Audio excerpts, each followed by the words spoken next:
competitive job market out there. What would you do to get your dream job? Some websites are selling fake job references and resumes to help desperate job seekers find work. With so many people out of work for so long, searching for a job only leads to more misery for many. But as Fox 10's Jill Monier explains, lying to get a job could cost you in more ways than one.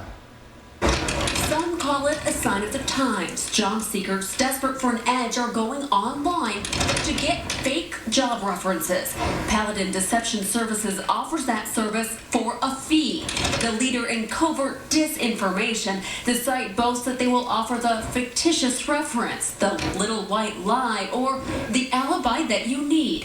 Founder Tim Green, who calls himself a paid liar, says more than half his business comes from people looking for fake job references. Our clients have a gap in work history, or they've been employed in the past by a supervisor that will not provide them with a positive reference.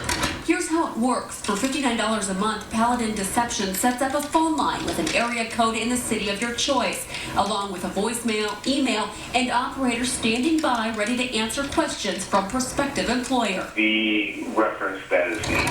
Other businesses offering similar services go further, claiming to build fake websites, even plotting fake businesses on a map. These are folks that are either out of work entirely, or they're working at a very substandard level. Talking about putting out information that's false for some sort of pecuniary gain, some kind of economic gain, and that's just fraud. Attorney Adrian Fontes says by giving false information to an employer, you might be doing damage beyond your career. The reality is that if folks like this are found to be doing these sorts of things, sure, they've opened themselves up to all kinds of liability. Green says what he does is perfectly legal. However, there are lines he won't cross.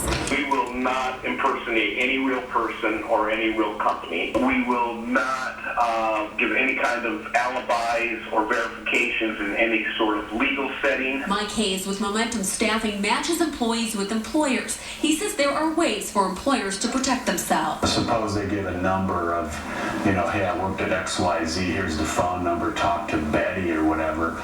We don't usually call Betty. We Google and find the address or the place ourselves and call into the HR department directly. And a lot of times we require that they send us an email or a fax. It's difficult for people to get experience and to get jobs. I understand that. But the reality is the worst way to start a career is by lying. A 2012 survey from CareerBuilder found 29% of employers say they caught a fake reference on an application. But at this point, my conscience is clean, my moral compass is intact, believing that we are providing a service for a client. Jill Monier, Fox 10 News.